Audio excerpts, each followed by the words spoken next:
حج بیت اللہ کے سفر کا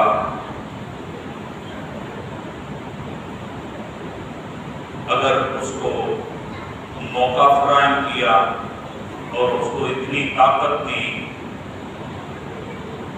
اتنا مال دیا کہ وہ حج کا سفر کر سکے، آنے جانے کے اخراجات اور ساتھ میں وہ قرض دار نہ ہو، ایسے شخص پر مسلمان عاقل بالغ اور جسمانی قوت رکھنے والا بیمار نہ ہو، مقروض نہ ہو، اور اتنا مال اس کو خدا نے دے دیا ہے کہ وہ سفر حرمین شریفین آرام سے کر سکتا ہے، اور جو لوگ اس کے ذمے ہیں، اس کے گھر والے ہیں، اس کی غیر حاضری میں وہ پریشان نہ ہوں، ان کے حقوق بھی ادا کر کے جائے، ایسے مسلمان عاقل بالغ استطاعت رکھنے والا، سفر کرنے کی طاقت رکھنے والا اس مسلمان پر حج فرض ہے، اور بلا کسی شرعی عذر کے حج فرض ہوتے ہوئے اس نے حج نہ کیا۔ اللہ کے نبی نے ایسے شخص کے بارے میں ارشاد فرمایا ہے کہ جس پر حج فرض ہوا اور اس نے حج نہیں کیا، وہ یہودی ہو کے مرے یا نصارہ ہو کر مرے، ایسے امتی کی مجھے کوئی ضرورت نہیں ہے۔ اتنی بڑی وعید آئی ہے، لہذا جس مسلمان کو اللہ یہ توفیق دے وہ تاخیر نہ کرے، وقت نہ نکالے۔ سب سے پہلا کام حج کا ہے، اس کو کرنے کی کوشش کریں۔ اب اس وقت ملک ہندوستان سے دو طریقوں سے آدمی حج کر سکتا ہے، ایک گورنمنٹ کی طرف سے حج کمیٹی ہے، حج کمیٹی کے ذریعے سے فارم بھرے، اس میں اس کا نمبر آ جائے، وہ حج کر سکتا ہے۔ دوسرا طریقہ کار پرائیویٹ ٹور ہے، جس کو حج کمیٹی کی طرف سے الگ سے کوٹا دیا گیا ہے، پرائیویٹ ٹور کے ذریعے سے بھی وہ حج کر سکتا ہے۔ اب اس میں دو شکلیں ہیں، جب تو زیادہ تر لوگ سرکاری حج کمیٹی کے ذریعے سے جانے کی اچھا اور ارادہ رکھتے ہیں تو اس میں فارم بھرتے ہیں، مگر پھر اس میں ڈرا سسٹم ہے، فائنل نہیں ہے یا حج پہ جاؤ گے، قرہ اندازی ہے، اس میں نمبر آ گیا تو ٹھیک ہے، نہیں آیا تو پھر اگلے سال یا تو آپ پھر ٹرائی کرو یا پھر پرائیویٹ ٹور میں آپ جا سکتے ہو۔ اگر پرائیویٹ ٹور میں جانا چاہو گے تو اسی سال جا سکو گے، مگر اس میں کچھ پیسے زیادہ لگتے ہیں، تو زیادہ پیسے لگتے ہیں، اتنی آپ کی طاقت ہے یا نہیں ہے، یہ بندے اور خدا کے بیچ کا فیصلہ ہے، اور یہ اللہ اور کے بندے کے بیچ کی بات ہے۔ اگر وہ طاقت رکھتا ہے تو اس کو حج کرنا پڑے گا۔ پرائیویٹ ٹور میں 1-1.5 لاکھ روپیہ زیادہ لگ رہا ہے، اگر اتنی استطاعت نہیں ہے اس کی، حج کمیٹی جتنا بجٹ ہے پھر نہیں لگا تو آئندہ سال کے لیے کوشش کریں۔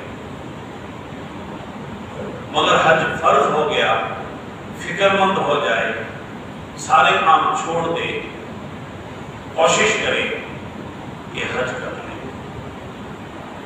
فی زمانے میں حج جن لوگوں پر فرض ہو جاتا ہے وہ ہیں جو ان کو حج کرنے سے روکتے ہیں۔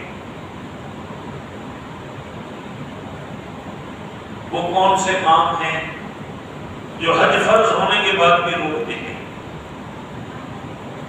ایک وہ لوگ ہیں جو سرکاری سرونٹ ہیں، سرکاری نوکری کرتے ہیں، ان کی نوکری ختم ہوگی 60 سال میں، حج تو ان پر فرض ہو گیا ہے، مگر ان کے دماغ میں یہ ہے کہ میں نوکری پوری کر کے پھر حج کروں۔ شرعی طور پر ایسے آدمی کو اتنا انتظار کرنے کی اجازت نہیں ہے۔ اس مسئلے کو یاد رکھو، حج تو فرض ہو گیا ہے، گورنمنٹ کی طرف سے اس کو حج کے لیے روکا نہیں جا سکتا، اس کی پاسپورٹ بھی بن جائے گی اور وہ اگر چاہے گا تو اس کو 40 دن 2 مہینے کی چھٹی بھی مل جائے گی۔ اب اس کے دماغ میں یہ ہے کہ میں نوکری کر رہا ہوں تو نوکری کے اندر جھوٹ بھی بولتا ہوں، غلط بھی بولتا ہوں، داڑھی بھی نہیں رکھاتا ہوں، نماز بھی نہیں پڑھتا ہوں، تو یہ شیطانی خیال ہے اس کو کہ میں نوکری پوری کر کے سارے گناہ بھی چھوڑ دوں گا، سب غلط کاموں سے بھی فارغ ہو جاؤں گا، نماز کی بھی پابندی کر لوں گا اور پھر جا کے حج کر کے پھر اللہ تعالیٰ کر دوں۔ یہ دماغ میں ہے، شریعت میں ایسا نہیں ہے۔ شریعت میں حج فرض ہو گیا تو اس کو کرنا ہے۔ تو پہلی رکاوٹ یہ ہے جو شرعی نہیں بنتی شریعت میں، اب شریعت کی طور پر اس کے پر گزر ہوگا کہ گورنمنٹ اس کو اجازت نہ دے، اب معذور ہے، کیونکہ گورنمنٹ کی اجازت کے بغیر وہ سفر نہیں کر سکتا، پاسپورٹ نہیں بن سکتی اس کی، وہ سفر نہیں کر سکتا۔ ایسے حالات اگر ہیں، جیسے چائنا میں ایسے حالات ہیں، گورنمنٹ میں نوکری کرنے والا آدمی حج نہیں کر سکتا، آپ سمجھ گئے؟ اس طرح کا کوئی گورنمنٹ کا قانون ہو جس میں چالو ڈیوٹی میں وہ حج نہیں کر سکتا، تو اب شرعی عذر ہے، اللہ نہ کرے یہ انتقال ہو جائے، اس کا تو گنہگار نہیں ہوگا، کیوں کہ شرعی طور پر اس کو اجازت نہیں ہے۔ مگر ہندوستان کے قانون میں ایسا نہیں ہے، الحمدللہ میں نے قانون پڑھا ہے، اس کے بعد بات کرتا ہوں۔ گورنمنٹ آف انڈیا کی طرف سے کوئی بھی آدمی سرکاری سرونٹ بھی جو ہے وہ پاسپورٹ بنانے کی اجازت لینی پڑے گی اس کو، اپنے محکمے میں سے، ڈپارٹمنٹ سے اجازت لے کر پاسپورٹ بنائے اور پھر اپلائی کرے کہ مجھے حج میں جانا ہے، قانونی طور پر اس کو اجازت مل جائے گی۔ تو جو جاب کرنے والے لوگ ہیں، پھر بہت سے کاروبار کرنے والے لوگ جو ہیں وہ حج پہ نہیں جاتے جن پر حج فرض ہو گیا، اس کو واضح کرو کیسے نہیں جاتے۔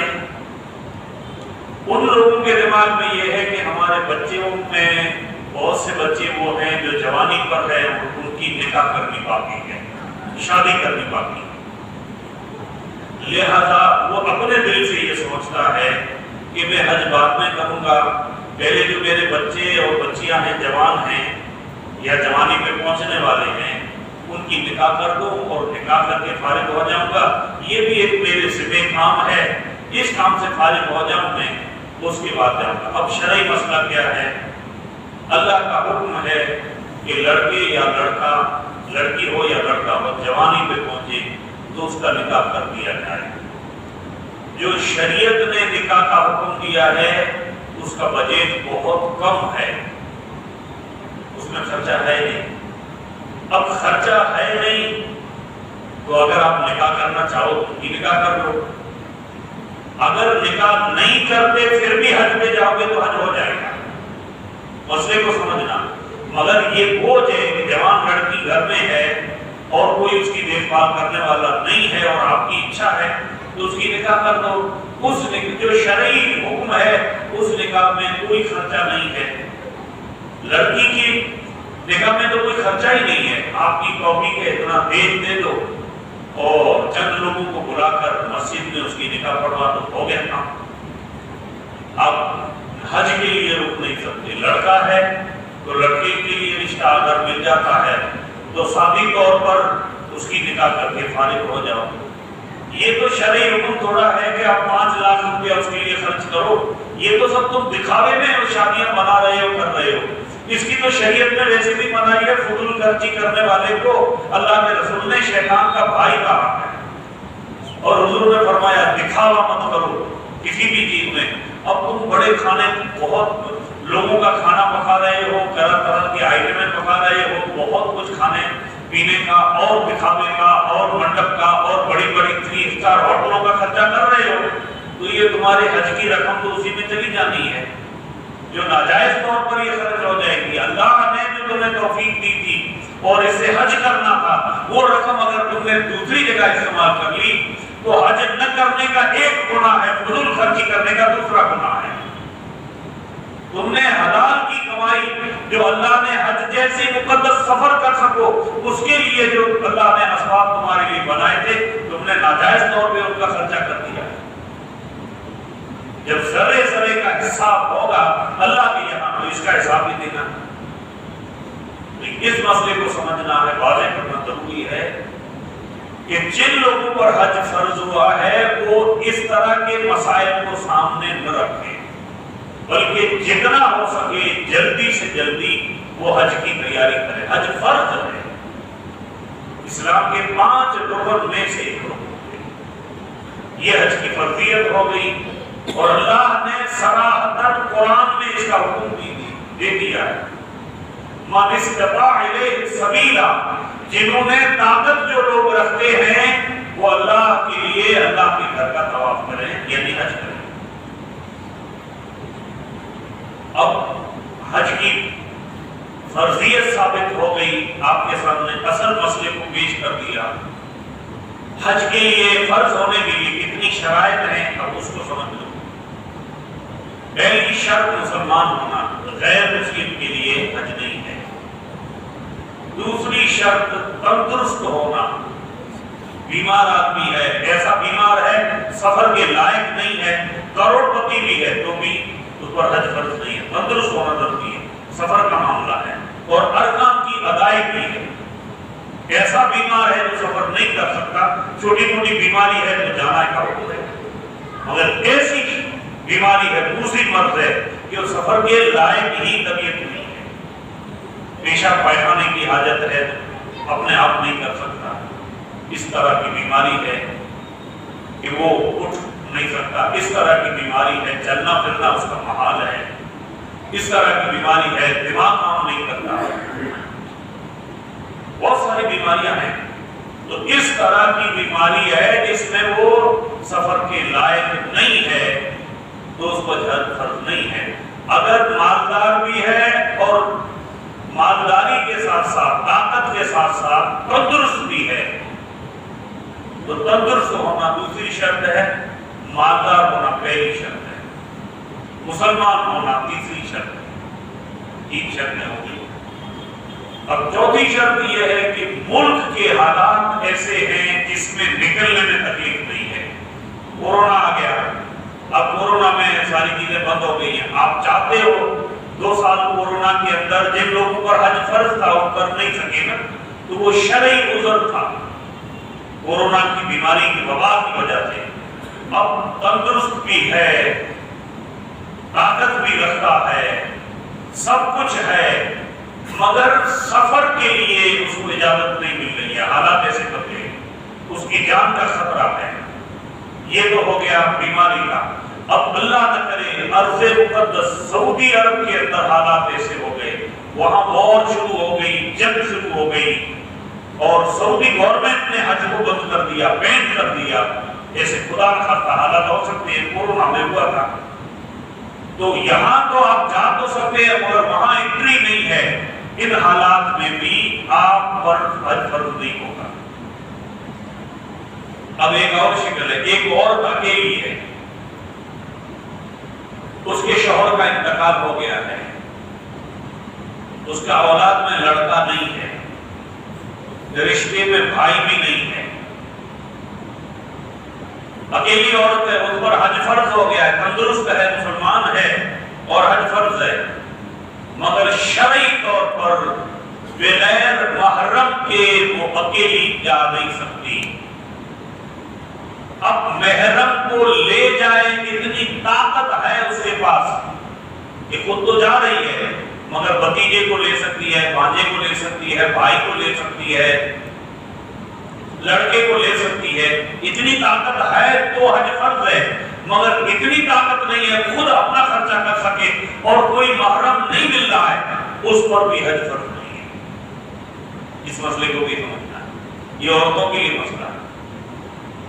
آپ سمجھیں کتنی وہ عورتیں کروڑپتی ہیں، اب آج کل تو عورتیں جا رہی ہیں، اب ان کے لیے بھی مسئلہ سمجھ لو، پرائیویٹ ٹور میں جا رہی ہیں، حج کمیٹی بھی کسی کو بھائی بنا کر جا رہی ہے، تو حج تو ہو جائے گا اگر حج پہ جائے، مگر گنہگار ہو، حج کر کے گنہگار ہوگی۔ حج تو ہو گیا اس کا فرض ادا ہو گیا، جا آئی نا میدان عرفات میں ذی الحجہ کی 9 تاریخ کو پہنچ گئی ہے تو حج تو ہو گیا ہے، مگر اکیلی عورت جائے گی تو گناہگار ہوگی۔ یہ ایک عجیب مسئلہ ہے جو میں واضح کر رہا ہوں، اور اس کو سمجھ رہے یہ دین ہے، دین کے اندر ساری چیزیں واضح ہیں۔ یہ ہو گیا حج کی فرضیت کن لوگوں پر ہے یہ بھی سن لیا، اب آخر میں حج کے مقصد کو سمجھ لیا جائے، اصل حج ہے کیا، حج کیوں کیا جاتا ہے؟ وہی نماز پڑھنے کے بھی فائدے ہیں، روزہ رکھنے کے بھی فائدے ہیں، زکوٰۃ دینے کے بھی فائدے ہیں، ہر نیکی کے کچھ نہ کچھ فائدے ہیں۔ حج کا کیا فائدہ ہے؟ اللہ کے رسول صلی اللہ علیہ وسلم سے پوچھا گیا یا رسول اللہ حج کیا ہے؟ حضور نے فرمایا، حدیث کے الفاظ ہیں، سرکار نے فرمایا ذی الحجہ کی 9 تاریخ کو عرفات میں حاضر ہو جانے کا نام ہے۔ وہی حج میں تو طواف زیارت بھی ہے، صفا مروہ کی سعی بھی ہے، مزدلفہ کا قیام بھی ہے، مینا میں 3 دن تک شیطان کو کنکر بھی مارنا ہے، قربانی بھی کرنا ہے، احرام بھی باندھنا ہے۔ حج کے اندر تو یہ ساری چیزیں ہیں، سمجھنے کی بات ہے، مگر سرکار کو جب مقصد پوچھا گیا تو جواب میں ایک ہی بات کہی، عرفات کی حاضری کا نام حج ہے، ذی الحجہ کی 9 تاریخ۔ کیا مقصد ہے معلوم ہے؟ ذی الحجہ کی 9 تاریخ کو عرفات کے میدان میں سارے حاجی جمع ہوں گے، یہ حج کا اہم رکن ہے۔ عرفہ کا وقوف قیام، وقوف یعنی حاضری دینا، 5 منٹ کے لیے بھی کسی نے دے دی حاجی ہو گیا، مگر فجر سے لے کر مغرب سے پہلے تک وہاں قیام ہے، لوگ عبادت کرتے ہیں، دعا کرتے ہیں، بس اس کا نام حج فرمائے۔ کیوں؟ کہ اولاد آدم کی پوری دنیا کے لوگ مسلمان ایک جگہ اکٹھا ہو گئے ہیں، یہ سرکار مدینہ صلی اللہ علیہ وسلم کی ایک تمنا تھی، حضور کی تمنا کو پوری کرنے کا نام حج ہے۔ تمنا کیا تھی؟ جب نماز فرض ہوئی تو جماعت کے ساتھ نماز پڑھنا فرض نہیں ہوا، شروع کے دنوں نماز مکے میں فرض ہوئی ہے، معراج کی رات لوگ الگ الگ نماز پڑھ رہے تھے، سرکار تشریف لے گئے مدینہ طیبہ، حضور صلی اللہ علیہ وسلم کے دل میں یہ خیال پیدا ہوا کہ اللہ یہ لوگ جو الگ الگ نماز پڑھ رہے ہیں، ایسا حکم ہو جائے تیری طرف سے کہ ان سب کو میں جمع ہوتے دیکھوں۔ اللہ نے فرمایا اقیم الصلاۃ وآت الزکاۃ وارکعوا مع الراکعین، اللہ نے فرمایا نماز کو قائم کرو، زکات ادا کرو اور رکوع کرنے والوں کے ساتھ رکوع کرو۔ جماعت کا حکم ہو گیا۔ اب سرکار مدینہ صلی اللہ علیہ وسلم نے جو الگ الگ نماز پڑھ رہے تھے، اب مسجد نبی میں جمع ہو کر جماعت کے ساتھ حضور کی اقتداء میں اور امامت میں جب لوگوں نے نماز پڑھی تو سرکار کے قلب اطہر کو ٹھنڈک پہنچی، حضور خوش ہو گئے کہ اللہ تیرا شکر ہے کہ وہ مسلمانوں کو جمع ہوتے دیکھنا۔ مگر پھر حضور کا خیال آیا کہ اللہ 5 وقت میں تو لوگ پڑھ لیتے ہیں جمع ہوتے، مگر مدینے میں کچھ دور لوگ بھی رہتے ہیں جو اپنی بستی میں وہاں جماعت بھی کر لیتے ہیں یا اکیلے پڑھ لیتے ہیں۔ کوئی ایسا وقت بھی مقرر ہو جس میں دور دراز کے لوگ اور چھوٹی چھوٹی مسجدیں بنائی ہیں ان کو بند کر کے ایک بڑی مسجد نبوی میں آ کر سب لوگ اکٹھا ہو جائیں۔ اللہ نے فرمایا کہ اے مسلمانوں، یا الذین آمنوا نودی للصلاۃ من یوم الجمعۃ فاسعوا الی ذکر اللہ۔ اے مومنوں، تم جمعے کی نماز میں دوڑ لو، اللہ کے ذکر کے لیے دوڑو اور سب جمع ہو جاؤ۔ یہ نبی کا ارادہ ہے اور اللہ اس ارادے کو پورا کرتا ہے۔ چھوٹی مسجدوں کو بند کر دو، عبادت گاہوں کو بند کر دو، بستیوں میں جمعہ نہیں ہوگا، چھوٹی جگہوں پر، کھیتوں پر، جھونپڑیوں میں جمعہ نہیں ہوگا، تم سب لوگ مل کر آ جاؤ تاکہ میرے حبیب کو راحت پہنچے۔ تو جمعے کا دن جو ہے یہ اللہ نے مسلمانوں کو نماز جمعہ کا حکم دے دیا اور قرآن سے اس کا حکم ہو گیا۔ اب سرکار صلی اللہ علیہ وسلم بے حد خوش ہو گئے۔ اب جمعے کی نماز کے لیے پھر جب اسلام پھیل گیا تو دور دراز مساجد میں جمعے کی اجازت ہو گئی۔ ان لوگوں کو جمعے کے دن مدینے تک پہنچنا تھوڑا مشکل تھا۔ سرکار کی پھر تمنا جاگی کہ اللہ تعالیٰ کوئی ایسا بھی موقع دے دے کہ جس میں جو مسجدوں میں ہیں وہ سب اکٹھا ہو کر میدان میں آ جائیں۔ اللہ نے اس امت کے لیے 2 عیدیں عطا فرما دی۔ میرے حبیب، میری منشا تو تیری منشا کے مطابق ہے، تیری منشا وہی میری رضا ہے۔ اب جمعے کی نماز عید کی نماز پڑھنی ہے تو اب جمعہ مسجدوں میں نہ پڑھو، جا کر میدانوں میں پڑھو، اور مسجدوں کو چھوڑ کر میدانوں میں آ جاؤ تاکہ آقا تم لوگوں کو دیکھ کر، امت کو ایک ہوتے ہوئے دیکھ کر حضور اور راضی ہو جائیں۔ اب 2 عیدوں کو مسجد نبی کو چھوڑ کر مدینے کے قریب ایک جگہ ہے، اسلام کی تاریخ میں اس جگہ کا نام مسجد غمامہ ہے۔ جب سرکار نے پہلا خطبہ دیا کھلے آسمان کے نیچے تو بہت شدت کی گرمی تھی اور سرکار پسینہ پسینہ ہو گئے۔ جب حضور کو پسینہ زیادہ آنے لگا تو اللہ نے 2 بادلوں کو بھیج دیا۔ 2 بادل سرکار کے سر مبارک کے اوپر آ کر کھڑے ہو گئے اور اس میں جو سایہ کیا، عربی میں غمامہ بادلوں کو بولتے ہیں۔ غمامہ مانا بادل کو غمامہ بولتے ہیں۔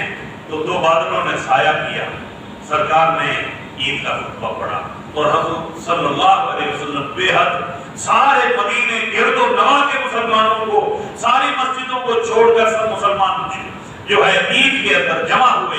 حضور کا دل مبارک بہت خوش ہو گیا۔ ایک دن اور تمنا بڑی کہ اللہ اب سارے گرد و نواح مدینے میں رہنے والے مسلمانوں کو تو میں نے ایک اکٹھا دیکھ لیا ہے، سب کو جمع ہوتے دیکھ لیا ہے، مگر میری تمنا ہے کہ اب پوری امت کے، پوری دنیا کے مسلمان بھی کبھی جمع ہو جائیں اور تیرا نبی ان کو دیکھ لے۔ اللہ نے فرمایا وَأَقِمُوا الْحَجَّ وَالْعُمْرَةَ لِلَّهِ تَعَالَى إِنَّ أَوَّلَ بَيْتٍ وُضِعَ لِلنَّاسِ لَلَّذِي بِبَكَّةَ مُبَارَكًا وَهُدًى لِّلْعَالَمِينَ۔ اللہ نے فرمایا اے مسلمانوں، تمہارے لیے حج کو فرض کیا جاتا ہے، پوری دنیا کے لوگ حج کے لیے آؤ، اور حضور نے فرمایا حج کا مقصد عرفات میں جمع ہونا ہے۔ میدان عرفات اتنا وسیع ہے کہ سرکار کے زمانے میں 1,44,000 صحابہ جمع ہوئے، تب بھی اس کا دامن وسیع تھا، اور آج 50 لاکھ لوگ جمع ہو رہے ہیں، پھر بھی اس میں سب آ جاتے ہیں، سما جاتے ہیں، اور قیامت تک یہ عرفات کا میدان جو ہے اس میں برکت ہوتی رہے گی اور لوگ جمع ہوتے رہیں گے۔ اب ذی الحجہ کی 9 تاریخ ہے اور سرکار مدینہ صلی اللہ علیہ وسلم نے جب ایک ٹیکرے جبل رحمت کے اوپر کھڑے ہو کر جب خطبہ دیا تو دیکھتے ہیں عرب کے بھی ہیں، عجم کے بھی ہیں، دور کے بھی ہیں، قریب کے بھی ہیں، اور اس دور میں 1,44,000 کا مجمع ہے۔